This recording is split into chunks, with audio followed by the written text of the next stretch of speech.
தன்னுடைய காலில் உள்ள செருப்பில் உள்ள பூவை எடுத்து போட்டு அந்த மனசு இருக்கே அப்படின்னு கலாட்டா சேனலில் ஒரு வீடியோ பார்த்தேன். இல்லை, எனக்கு ஒரு விஷயம் புரியவே இல்லை. அவருடைய காலுக்கு கீழே உள்ள செருப்புக்கு கீழே உள்ள பூவை எடுத்து போடுறதுக்கு வேறு யாராவது வருவாங்களா? சரி, காலில் உள்ள செருப்புக்கு கீழே உள்ள பூவை எடுத்து போடுறதுக்கே இவ்வளவு எஃபெக்ட் கொடுக்குறான்னா இந்த கலாட்டா மீடியா, இப்போ அவர் ஒன்றுக்கு போனதை செய்தியாக போடணும்னாக்கா எப்படி போடுவான்?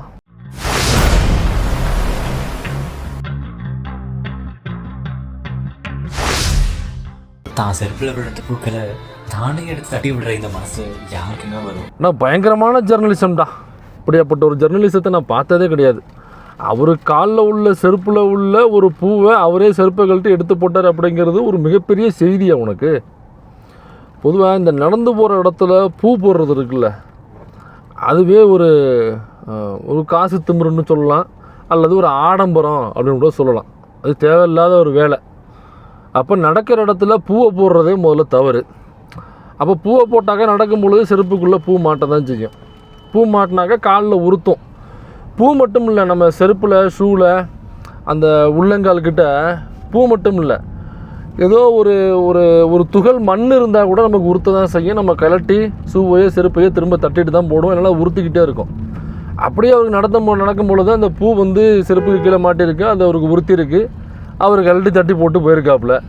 இது ஒரு செய்தி மெசருன்னு நீ உட்காந்துக்கிட்டு அவர் காலில் உள்ள செருப்பை அவரே கலட்டி தட்டி போடுகிற அந்த மனசு இருக்கே சார், அந்த மனசு ஏப்பா அப்படி செய்தியாக்குற அளவுக்கு என்ன வேலையை செஞ்சு கிழிச்சு விட்டாப்புலன்னு கேட்குறேன் நான்.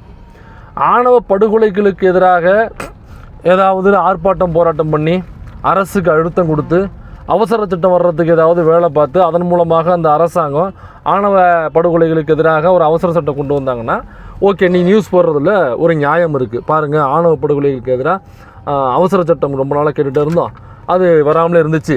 இப்போ பாருங்கள், அந்த அவசர சட்டம் இப்போ விஜய் என்கிற தனிநபர் கட்சி ஆரம்பித்ததுக்கு அப்புறம் தான், இவ்வளவு அழுத்தம் கொடுத்ததுக்கு அப்புறம் தான் அவங்க வந்திருக்காங்க. அப்படின்னாக்கா தனி ஒரு ஆளாக தன்னுடைய கட்சியை மட்டுமே வைத்துக்கொண்டு கூட்டணி கட்சிகள் எதுவும் இல்லாமல் அவர் மட்டுமே ஒண்டியாக போராடி ஒரு ஆணவ படுகொலைக்கு எதிரான அவசர சட்டத்தை கொண்டு வந்திருக்கிறார். அப்படின்னாக்கா நீ போகிற நியூஸில் ஒரு நியாயம் இருக்குது. இல்லை, மேல்பாதி கோயிலுக்குள்ளே பட்டியல் சமூக மக்களை நுழைய விடாமல் அங்கே உள்ள பாட்டாளி மக்கள் கட்சி என்கிற ஒரு கட்சி அங்கே உள்ள இடைநிலை சமூகத்தை சார்ந்தவங்களை தூண்டிவிட்டு அந்த பட்டியல் சமூக மக்களுக்கு எதிராக அவ்வளோ பெரிய கலவரத்தை பண்ண முயற்சி பண்ணாங்க. அரசாங்கமே முழுக்க பட்டியல் சமூக பக்கம் நின்று ஒரு அமைச்சரையும் அனுப்பி முழு காவல்துறையும் அங்கே இறக்கி அரசாங்கம் மக்களுடைய பாதிக்கப்பட்ட மக்கள் பக்கம் நின்று அந்த மக்கள் கோவிலுக்குள்ளே போகணும் அப்படின்னு முடிவெடுத்து ஒட்டுமொத்த அரசாங்கம் அங்கே போய் நிற்கிது.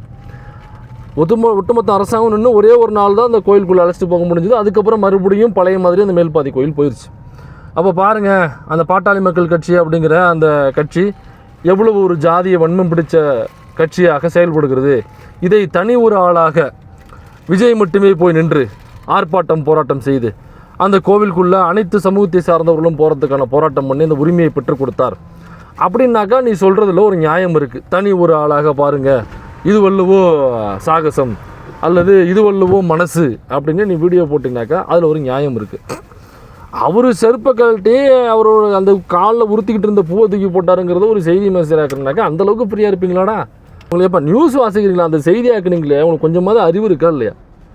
சரி, அவங்கள சொல்லி என்ன குத்தம் சொல்கிறது? ஏன்னா சம்பளத்துக்காக வேலை பார்ப்பாங்க, இந்த வேலையை செஞ்சால் சம்பளம்னு இருக்கும். 10ஓட நியூஸு ஒரு 11ஆவது நியூஸு அதை போட்டிருப்பாங்கன்னு வைங்களேன். இது ஸ்கிரிப்ட் எழுதுனால ஒருத்தவன் இதுக்கு உட்காந்துக்கிட்டு அவனை நினச்சாதாங்க, அவன் மட்டும் என் கையில் கிடச்சான்னு வச்சுங்களேன், செருப்புங்க கீழே கிடக்க இல்லை, சும்மா கேட்டேன். ஏண்டா இதெல்லாம் ஒரு ஸ்கிரிப்ட்னு உட்காந்து எழுதிட்டு போயிட்டேன் நீயே. இப்போ இந்த ஊர் எப்படியாப்பட்ட ஊர் தமிழ்நாடு, இந்தியா அப்படிங்கிறது எப்படியாப்பட்ட நாடு, தமிழ்நாடுங்கிறது எப்படியாப்பட்ட ஊர்னா, நம்ம செருப்பு போடுறதுக்கு இங்கே வழிவகை இல்லாமல் இருந்துச்சு. குறிப்பிட்ட சமூகத்தை சார்ந்தவங்க மட்டும்தான் செருப்பு போடணும்னு இருந்துச்சு. அப்போ செருப்பு போடுறதுக்காக மிகப்பெரிய ஆர்ப்பாட்டம் போராட்டங்களை பண்ணி மக்களுக்கு அந்த விழிப்புணர்வை ஏற்படுத்தி செருப்பு எவன் போடக்கூடாது அப்படின்னு சொல்லி எதை சொல்லி நம்மளை பயமுறுத்தி வச்சுருந்தானோ அது அப்படி கிடையாது அப்படிங்கிறத விழிப்புணர்வு ஏற்பட்டு ஆர்ப்பாட்டம் போராட்டம் பண்ணி செருப்பு போடுறதுக்கான சமத்துவமான உரிமையை பெற்றுக் கொடுத்த மண் இது. அப்படி ஏதாவது செயல்களை செஞ்சு அப்படி யாராவது பாதிக்கப்பட்ட ஊர்களில் போய் அப்படி யாராவது பாதிக்கப்பட்ட மக்கள்கிட்ட போய் அந்த செருப்பு போடுறதுக்கான உரிமையை பெற்றுக் கொடுத்து இவர் அந்த செருப்பை அவங்க காலிலே மாட்டி விட்டுருந்தாருன்னா நீ போடுற நியூஸில் ஒரு நியாயம் இருக்குது. ஃபார் எக்ஸாம்பிள் சொல்கிறேனே, ராகுல் காந்தி போன எலெக்ஷன் அப்போ நினைக்கிறேன் ஒரு ஊருக்குள்ளே வடமாநிலத்தில் உள்ள ஊருக்குள்ளே போனார். அப்போ பெரிய நியூஸ் ஆச்சு அது. அப்போ என்ன பண்ணாருன்னா, ஒரு அம்மா செருப்பு போடாமல் நின்னாங்க. அது கேட்கும் பொழுது எங்கள் ஊருக்குள்ளே அந்த அம்மா வந்து கம்ப்ளைண்ட் பண்ணுறாங்க, எங்கள் ஊருக்குள்ளே பாருங்கள் ஒடுக்கப்பட்ட மக்களாக இருக்கிறதுனால நாங்கள் செருப்பு போடுறதுக்கு உரிமை இல்லை, இன்றைய வரைக்கும் நாங்கள் செருப்பு போடாமல் தான் இருந்துகிட்டு இருக்கோம் அப்படின்னு சொன்ன அந்த அம்மாவை கூப்பிட்டு, இனிமேல் நீங்கள் செருப்பு போடலாம், நீங்கள் செருப்பு போட்டாக்கா எவன் பிரச்சனை பண்ணுறான்னு சொல்கிறீங்க, அந்த இடத்துல நான் வந்து நிற்பேன்னு சொல்லி ராகுல் காந்தி ஆல் ஓவர் இந்தியாவில் உள்ள எல்லா மீடியாவும் வச்சு அந்த அம்மாவனுடைய காலில் அவர் கையாலே எடுத்து அம்மாவுடைய காலில் செருப்பு மாட்டி விட்டார் அப்படிங்கிறத சொல்லி இது வல்லவோ மனசுன்னு சொன்னாக்கா நீ மனுஷன் இல்லைனாக்கா தோளில் துண்டு போடுறதுக்கே உரிமை இல்லாத ஒரு ராஜா. இது தோளில் துண்டு போட முடியாது.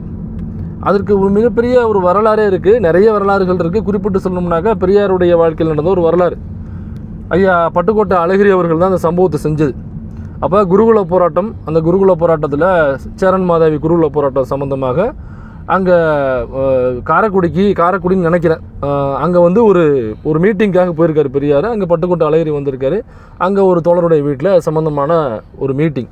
அப்போ போகும்பொழுது அங்கே ஒரு கச்சேரி, ஒரு கல்யாணத்துக்கான ஒரு கச்சேரி. அந்த கச்சேரியில் மதுரையை சார்ந்த ஒரு மிகப்பெரிய ஒரு வித்வான் அவர்.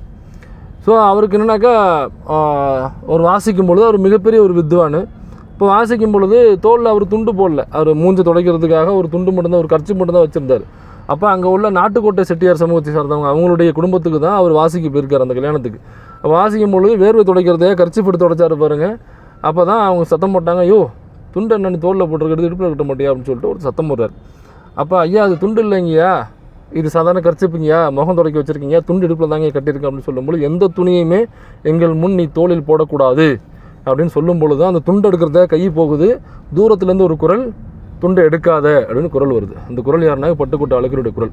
அதுக்கப்புறம் பெரியார் என்ன பண்ணுறாருனாக்கா அவரை கூப்பிட்டு வந்து மிகப்பெரிய ஒரு கச்சேரியை தோளில் துண்டு போட்டு கச்சேரி நடத்த வச்ச ஊர் இது. தோளில் துண்டு போடுவதற்காக நிகழ்ச்சிகள் நடத்தி தோளில் துண்டு போடுவது இன்ன வரைக்குமே ஏன் சால்வை போத்துறாங்க ஒருத்தர் இன்னொருத்தருக்கு அப்படின்னா, தோளில் துண்டு போடுவதற்கு நமக்கு உரிமை இல்லை, அதை போராடி பெற்றுத்தந்தது இந்த திராவிட இயக்கம். அதனால தான் மேடைகள் அனைத்துலையுமே தோளில் துண்டு போடுவது. அந்த 2 சாதிகாரன் யாருன்னே தெரியாது, ஒரு கட்சிக்குள்ளே இருப்பான், 2 பொறுப்பாளராக இருப்பான், அவன் எந்த சாதினே தெரியாது. அந்த சாதிகாரன் இந்த சாதிகாரன் துண்டு போட்டே ஆகணும், திரும்ப இந்த சாதிகாரன் அந்த சாதிகாரன் துண்டு போட்டே ஆகணும். இதை திராவிட இயக்கம், திராவிடர் கழகம் இதை நடைமுறையாக செயல்முறையாக பண்பாடு பாரம்பரியமாக இது கொண்டு வந்து சேர்த்தது திராவிட இயக்கம். அப்போ இந்த துண்டு போடுறதுக்கான ஒரு உரிமையை பெற்றுத்தந்த, அதே மாதிரி நீங்கள் ஏதாவது உரிமையை பெற்றுத்தந்து, விஜய் வந்து தனிப்பட்ட முறையில் ஏதாவது உரிமையை பெற்று தந்தார்னா தனி ஒரு மனிதனாக இந்த உரிமையை பெற்று தந்தார், இது உள்ளவோ மனசுன்னு வீடியோ போட்டாக்கா அதில் ஒரு நியாயம் இருக்குது. இன்னொரு ஊரில் தமிழ்நாட்டுக்குள்ளே விவசாயம் பண்ணுறதுக்கு தண்ணி பிரச்சனை இருந்துச்சு.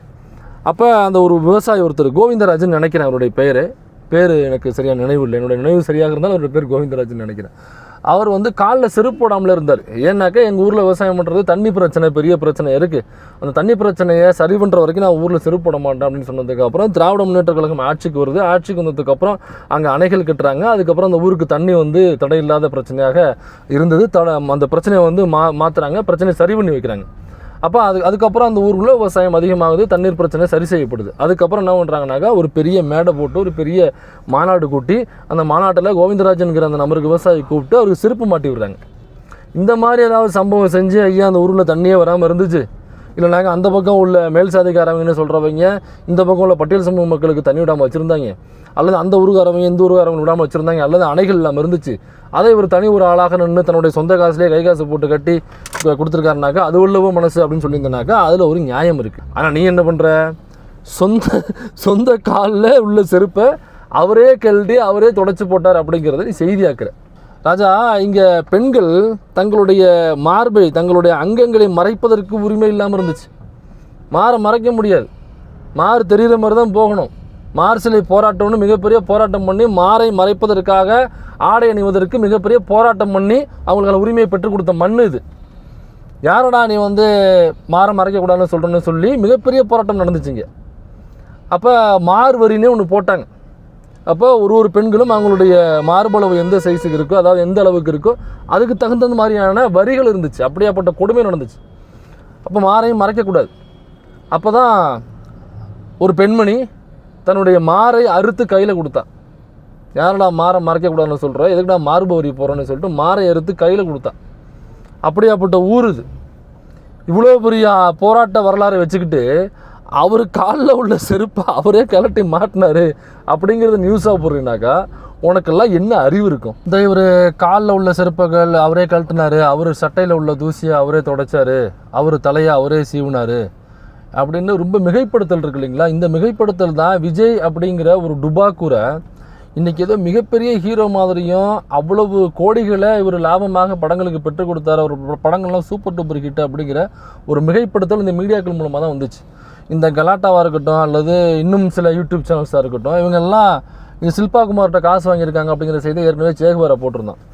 ஸோ இவங்கெல்லாம் காசு எனக்கா இப்படி ஒரு செய்தியை எவனுமே போட மாட்டாங்க, இப்படி ஒரு செய்தியை எவனுமே போட மாட்டான். இது ஆக்சுவலாக விஜய்க்கு பேக் ஃபயர் ஆகும், இது விஜய்க்கு பேக் ஃபயர் தான் ஆகும். இதை பார்த்து எவனா ஓட்டு போடுவானா? இப்போ இந்த காட்சி இந்த வீடியோ இருக்குல்ல, இப்போ நீங்கள் எலெக்ஷன் கேம்பெயினில் இந்த வீடியோவை போய் ஊராக போட்டு கேட்டு நீங்கள் ஓட்டு கேளுங்களேன் பார்ப்போம். அவர் காலில் உள்ள செருப்பை அவரே தான் கழட்டுவார், எங்களுக்கு ஓட்டு போடுங்க. அவர் ஜிப்பை அவரே கழட்டிக்கிட்டு தான் அவர் ஒன்றுக்கு போவார், ஓட்டு போடுங்க. அவர் ஆய் போனாக்கா அவரே தான் ஃப்ளஷ் அடித்து க்ளீன் பண்ணிப்பார், எங்களுக்கு ஓட்டு போடுங்க. அவரே தான் வந்து கையால் ஸ்பூன் எடுத்து அவரே தான் வாயில் வச்சு சாப்பிடுவார், ஓட்டு போடுங்க. அவர் இதை விட முக்கியமான விஷயம் சொல்ல மறந்துட்டேங்க. அவர் என்ன பண்ணுவார்னாக்கா அவரே தான் பல்லு வந்து அவரே தான் வளர்க்கிறாரு, பல்லு வலிக்கிட்டு அவரே வாய் கொப்பளிச்சு அவரே துப்பார். தெரியுங்களா உங்களுக்கு? இப்படிலாம் சொல்லி ஓட்டு கேளுங்களேன் பார்ப்போம். இப்போ இதே ஆக்சுவலாக விஜய்க்கு பேக் ஃபயர் தான் ஆகும். இப்போ இந்த மாதிரி மிகைப்படுத்தல் இருக்குது பார்த்தீங்களா? இதுதான் விஜயனுடைய படங்கள். நம்ம ஏற்கனவே சொன்ன மாதிரி எல்லா படங்களும் டுபாக்கூர் படங்கள் பெரிய ஹிட் அப்படின்னு எடுத்து பார்த்தோம்னாக்கா ஒட்டுமொத்தமாகவே அவருடைய இத்தனை பேருடைய சினிமா வாழ்க்கையில் அவர் துறையில் ஒரு 10 படம் அதிகபட்சமாக இருக்குன்னு வச்சுங்களேன். மிகப்பெரிய ஹிட்டுனாக்கா ரொம்ப 10 படம் இருக்கும், அவ்வளோதான், அதுக்கு மேலே இருக்கவே இருக்காது. அப்போ இவ்வளோ பெரிய பிம்பமாக எப்படின்னாக்கா இந்த மாதிரி தான் செருப்பை கழட்டினாரு, ஜட்டியை கழட்டினாரு, ட்ரௌசரை கழட்டினாரு, அப்புறம் விக்கை தூக்கி மாட்டினாரு. இப்படியாக அவர் விக்கு அவரே மாட்டிக்கிட்டார், அவர் தலையை அவரே சரி செஞ்சுக்கிட்டார். இப்படிங்கிற இந்த மிகைப்படத்தில் தான் இன்றைக்கி விஜய்ங்கிற ஒரு சாதாரண பிம்பத்தை இன்றைக்கி இவ்வளோ பெரிய பிம்பமாக ஊதி பெருக்கிக்கிட்டு இருக்கு. நீங்கள் ஹாலிவுட் ஆர்டிஸ்ட்லாம் இருக்காங்கல்ல, இப்போ ஃபார் எக்ஸாம்பிள் சொல்லணுன்னாக்கா ஜாக்கி சான் இருக்கார். ஜாக்கி சான் வந்து ஹாலிவுட்டில் மிகப்பெரிய ஆர்டிஸ்ட்.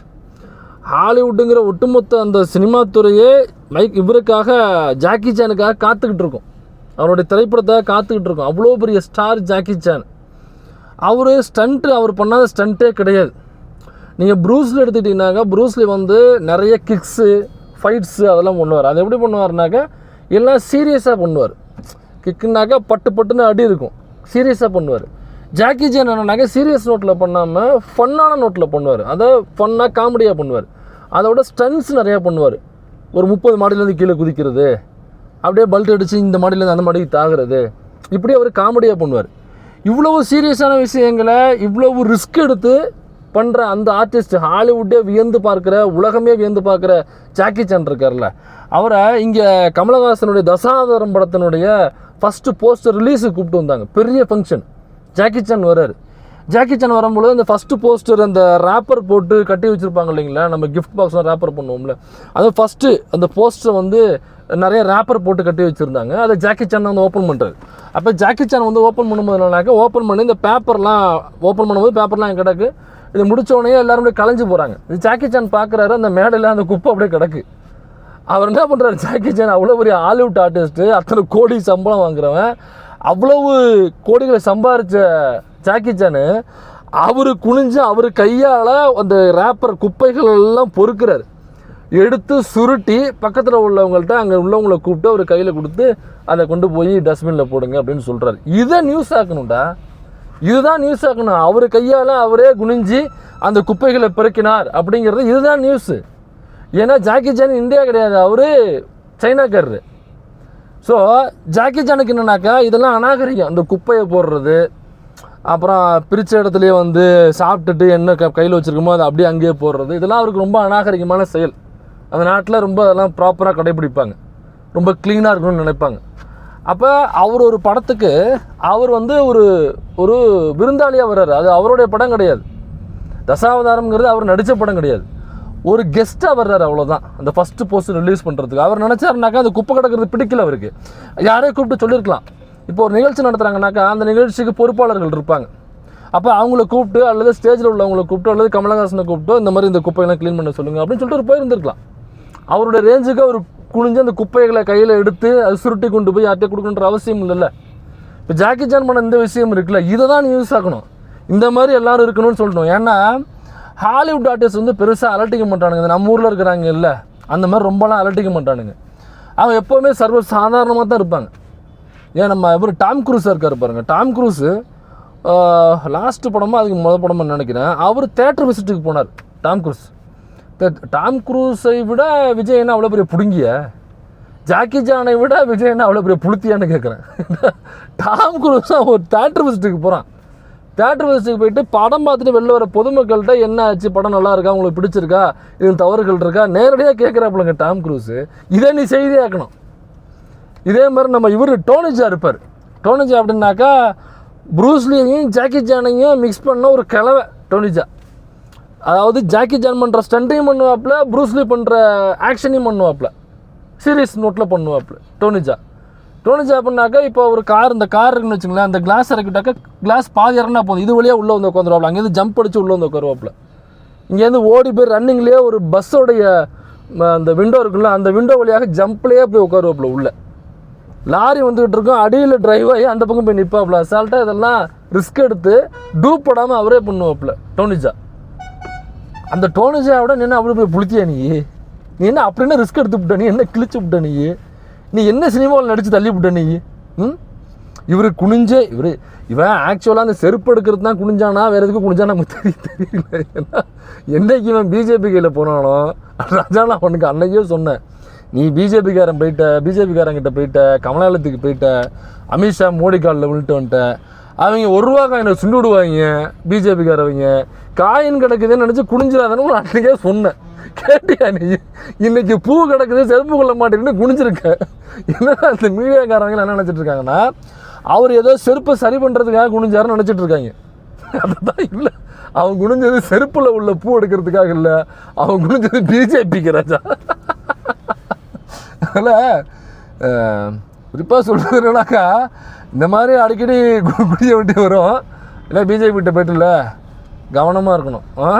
அப்புறம் இதெல்லாம் செய்தியாக்கப்படாது ராஜா.